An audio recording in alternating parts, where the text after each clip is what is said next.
Does finally come back and get in the cage, I want to punch his face in.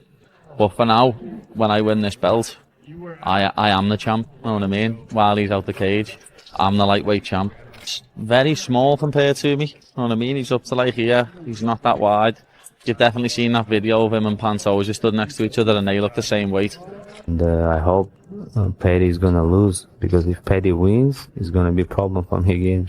Why do you think so? I think he's gonna try and avoid me.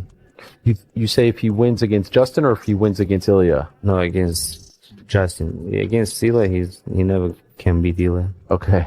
No way. So you think if Paddy wins the interim belt, he'll try not to fight you? Yeah.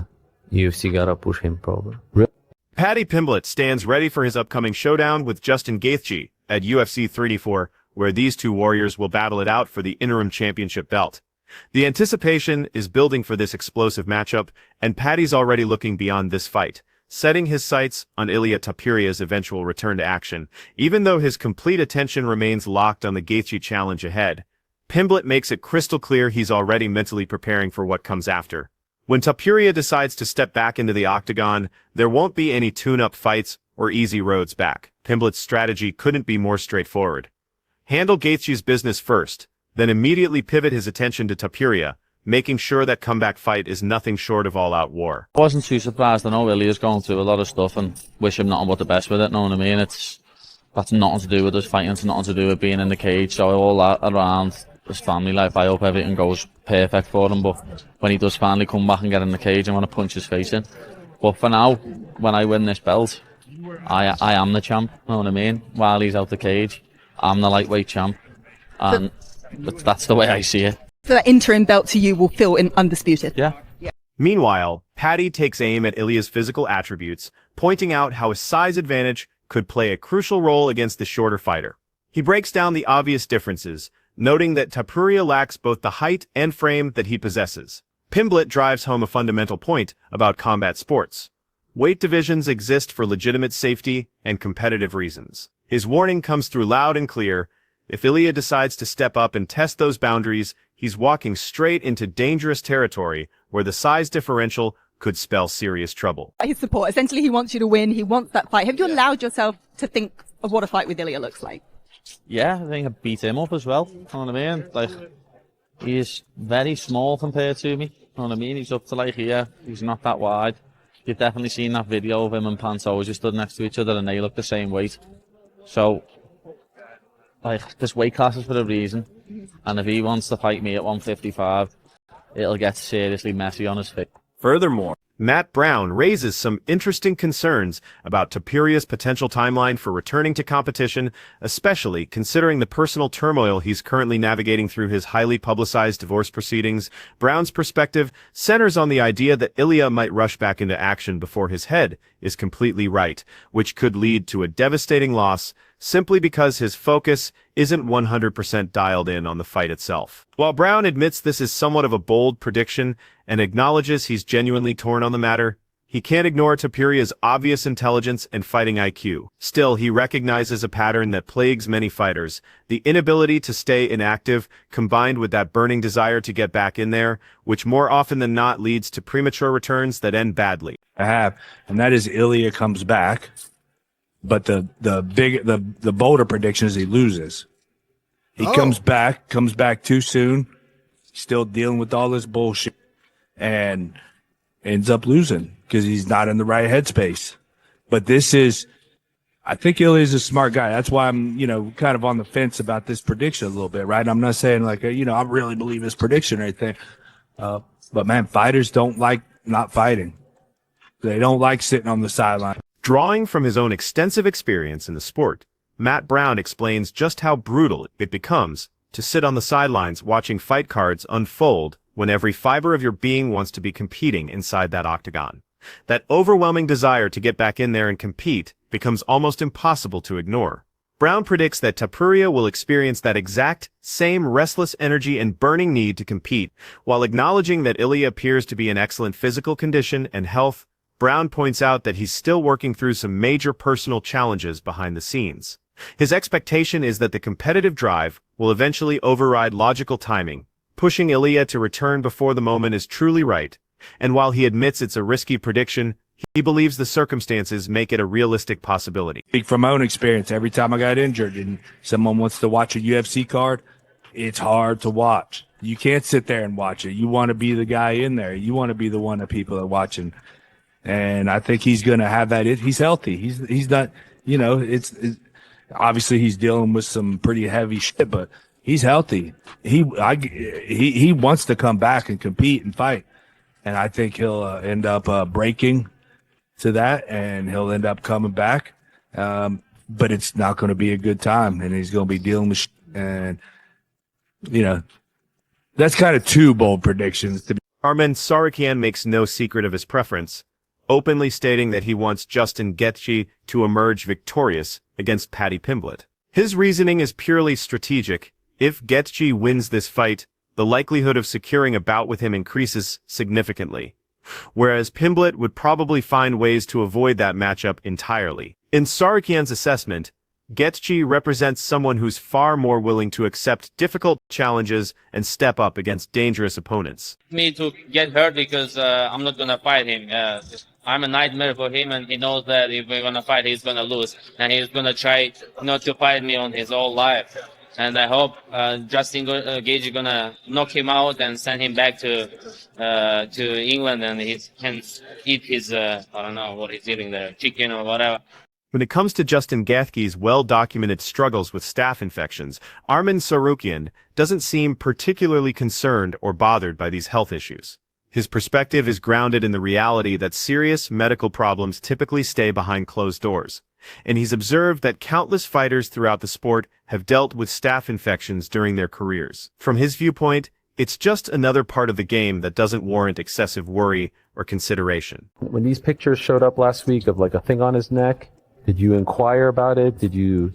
No, if something real happened, never post like this thing. Sure. Yeah, But sometimes there's like a staph infection, and the yeah, internet. but finds everybody's fighting with staph infection. Sure. So, But if they called you, let's just say hypothetically today, to fight on that card, could you do it? I'm here because of that. You're here to wait. Yeah. But you're not a backup fighter. You're not going to weigh in and all this. No, because I did on the June and nothing happened. It's just a waste of my energy. Looking back on his career trajectory, Tsarukyan credits his controversial withdrawal from the Islam Makhachev fight as a defining moment that ultimately changed everything for him. He explains how that decision generated massive attention throughout the MMA community, drawing both strong support and harsh criticism from different corners, but ultimately elevating his profile in ways he hadn't expected. He also points to his subsequent decision to join forces with the team at Chael Sonnen's facility as another crucial step in his development. It was a pullout. You think that was the turning point? Yeah. You think that made you popular? Yeah, I was popular when I pulled out. Why? People were talking about you. Yeah, because it was a big fight. When I pulled out, they started talking about someone started support me, someone started hate me, and then from that I started getting bigger. And then I went to the Hamzat's camp. It helped me too with Hamzat. And How did that happen? we just became friends. Okay. Yeah, from Thailand. And then we started training together. And then I wanted to come to LA to prepare for the UFC fight, for the belt. So he came, he liked it, and he stayed there. We won the belt. So now I'm looking for his fight. Yeah. Help him and to be close to him. Tsarukyan also makes his priorities abundantly clear when discussing grappling championships versus UFC competition. In his mind, submission grappling titles pale in comparison to actual UFC fights, because there's no weight cutting involved, which eliminates a major concern and challenge. He emphasizes that grappling isn't his primary focus or main discipline. For months leading up to any UFC bout, that fight completely consumes his thoughts and preparation, because that's where his true passion lies, and becoming UFC champion remains his ultimate objective. This is like training session. Even like, because I don't cut weight. Yeah. If I lose, okay, I lose. I don't care. Right.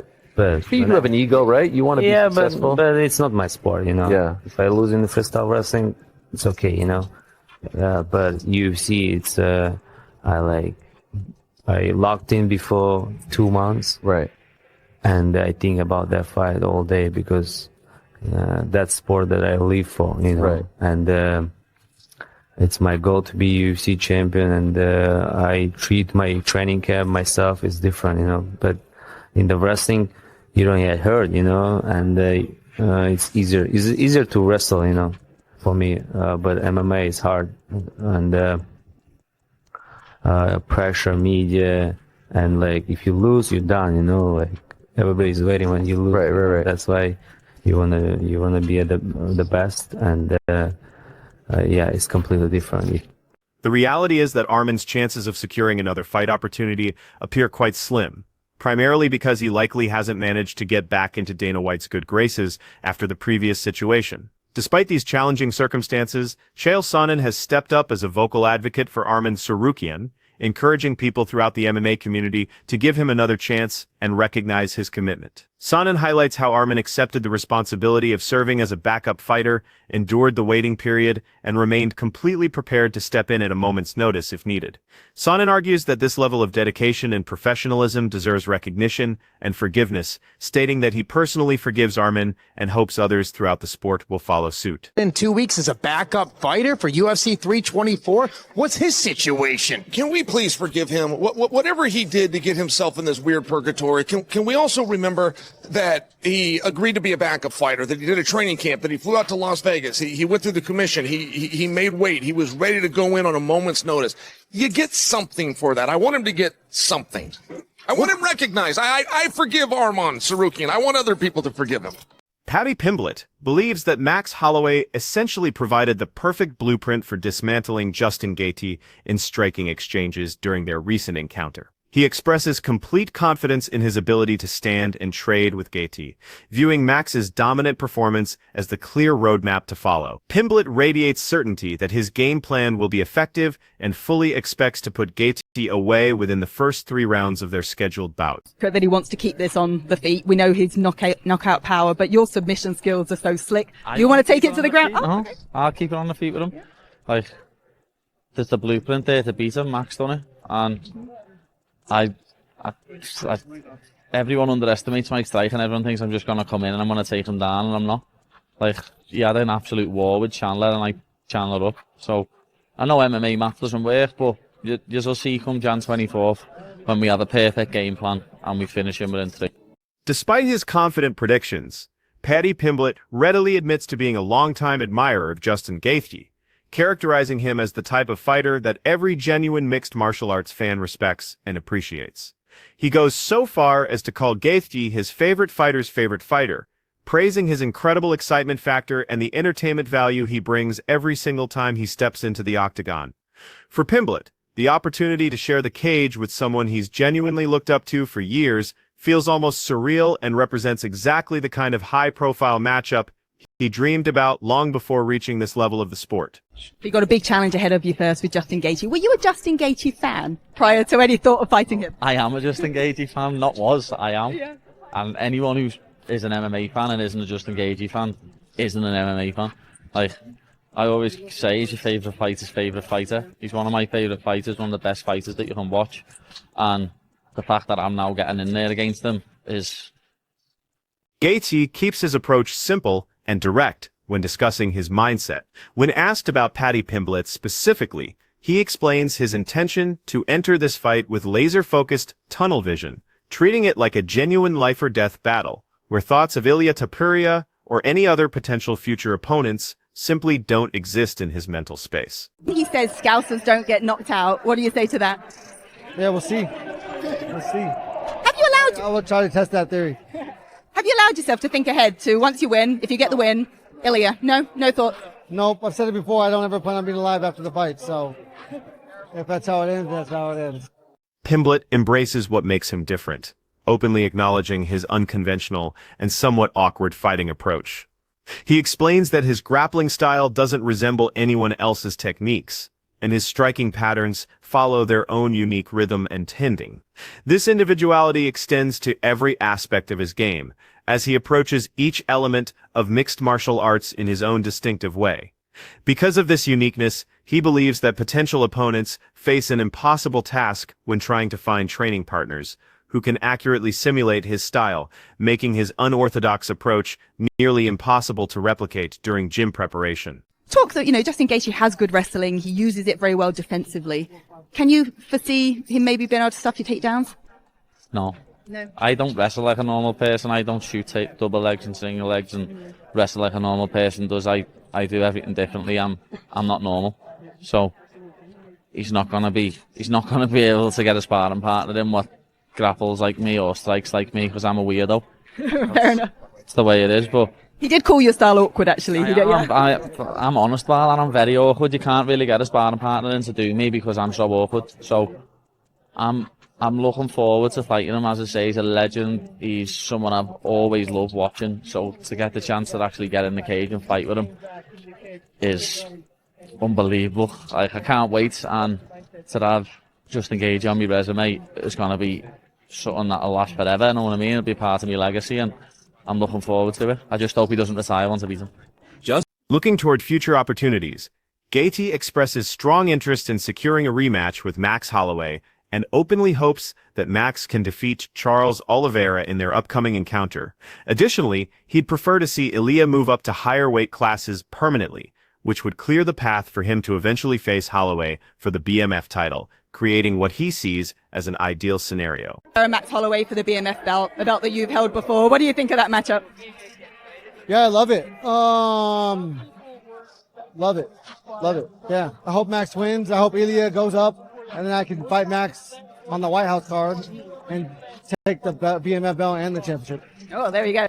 Similarly, Arman Zurikian has his eyes set on facing whoever emerges victorious from the Charles Oliveira versus Max Holloway BMF championship bout. Given that Ilia Topuria might not return to active competition until the summer months, he points out that Ilia typically fights only once per year, and he's not willing to sit around waiting indefinitely. In his view, capturing the BMF title during this interim period would represent a massive career opportunity that he can't afford to pass up. Third thing is, what if Ilia comes back in the summertime, right? And now you've got an interim champion, and usually the interim champion will fight the actual champion. Maybe. You're neither of those. That means we're talking about another fight happening, and you're not fighting for the belt, and now we're talking about the back end of the year.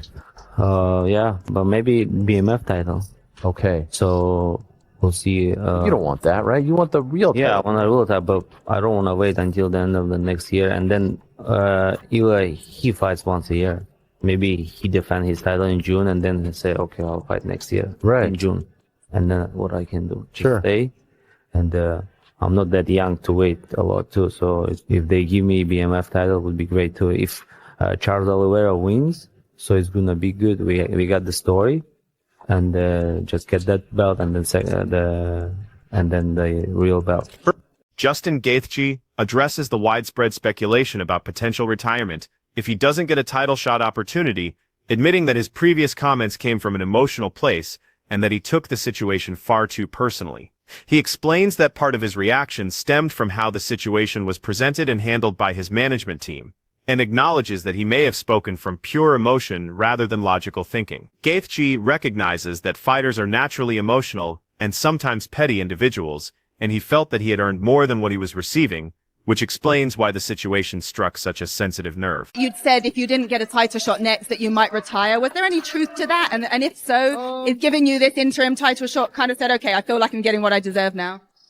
Well, I definitely, I got what I asked for. It was more my manager put me in that, but I mean, I probably said it, but it was, we're emotional beings, and we're petty. You don't get to where I'm at or where these fighters are at without being petty. I take things personal, and I thought I had earned something, and so I was trying to stand up. He's also been transparent about the possibility of retirement if he suffers another knockout loss, explaining how his first experience being knocked unconscious forced him to seriously evaluate his position in the sport and his future prospects. He points out that he's clearly not in the beginning stages of his career anymore, but rather approaching the final chapters. Gaethje emphasizes the critical importance of protecting his long-term health and trusting his team and family members to keep his best interests at heart, knowing when it's time to walk away instead of allowing the sport to take more from him than it gives back. One more knockout. I went to sleep. Before that, I'd never been put to sleep. If I would get put to sleep again, I would definitely call it quits. Really? So you're drawing a line? That's been my line. Yeah, it never happened. So it wasn't like if I get knocked out, I'm quitting. But once I got knocked out, 37 years old. If I was 20, 27, 30, this would be a different story. But this is not the beginning. This is definitely the end of my career, and it's been such an amazing thing. Obviously, they'll use and abuse you in this sport, and you have to protect yourself. And I obviously have created a team. I got my family and my coaches, and they all have my best interest in at hand. And I've always told them that I'm in it till they say I don't have it no more. Or whenever I feel like my younger self, the hunger of my younger self can beat the skills that I have now. At the same time, Arman suggests that he could potentially make the cut down to the featherweight division if the right championship opportunity presented itself. He's realistic about the challenges, acknowledging that dropping to 145 pounds wouldn't be a simple or easy process, but competing for a title at that weight class would make the difficult cut worth serious consideration. For Arman, meaningful opportunities consistently remain his primary focus, and a featherweight championship fight would definitely qualify as exactly the kind of opportunity he's seeking. I'm not too big for 155. So maybe one day I'll go down for 145 even. You think so? Yeah. Wow. I can make it. Just for title fight. Just for title fight? Yeah. You versus Volkanovski. Oh, easy. Yeah. Upskick. Short. Yeah, upskick. yeah. Because of the size. Like you see the video, I was sparring with guy. I saw that. Yes. Easy upskick. Yes, I know. Who was that guy, by the way? Oh, he's a strong guy. Is he? he? Yeah, he trains with us. And when I saw him in the mat, I said I gotta train with you all day because I gotta get used to shoot the short legs. Sure.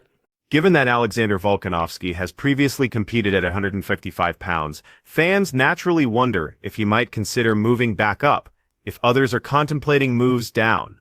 However, the featherweight champion explains why another lightweight title shot isn't currently part of his immediate plans or goals. While he states that he would certainly accept the opportunity if it were offered to him, he doesn't believe he's done enough recently to deserve a chance at this moment. Volkanovski's current strategy involves focusing on securing 2 to 3 more decisive victories over the coming months before seriously considering a return to challenge for the lightweight belt.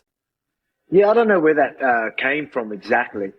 Obviously, I guess whether people are just going off what I say, like I'm like, how many more do I have? If I was to get beaten up, am I gonna, come back to fight? No, you know what I mean? But that's not my plans, unless some, things go horrendously wrong. I'm planning on going back out there. Whether the next one, taking on an undefeated fighter in the UFC or something like that, I mean, that's appealing. Maybe that could be one that I finish up on. But right now, I plan on everything going well, getting my hand raised, hopefully take a minimal damage so I can have a quick turnaround and still fighting. So the plan is definitely to retire, you know what I mean? So that's I don't know where that comes from. Volkanovski's immediate game plan centers on finishing Diego Lopez quickly and efficiently, minimizing damage taken while securing a swift turnaround that would allow him to book another fight in the near future. He views a dominant, quick victory as the perfect opportunity to stay active and potentially secure a bout against either Movsar Evloev or Lerone Murphy in the coming months. And he's a dangerous guy. He's tough. We see now, he can take a good punch. But I plan on going out there. I don't take any damage, and I want to have a quick turnaround. Try and have the quick turnaround that I wanted last time, and then maybe we can do it with someone like Movsar or Lerone Murphy. And then again, I know they'll be disappointed, but their fight won't be too far away because I'll make sure. Volkanovski also provided insight into why Diego Lopez received this title opportunity ahead of other contenders like Lerone Murphy and Movsar Evloev, emphasizing that this particular matchup still guarantees fireworks and entertainment value for the fans. He mentioned that Murphy and Evloev were likely being positioned to fight each other, and if that bout materialized, he was perfectly content to wait and face whoever emerged victorious from that encounter in his subsequent title defense. Just beat this guy in your last fight, and it wasn't a controversial fight or anything like that. Did it take some time to get, a little bit revved up for this challenge?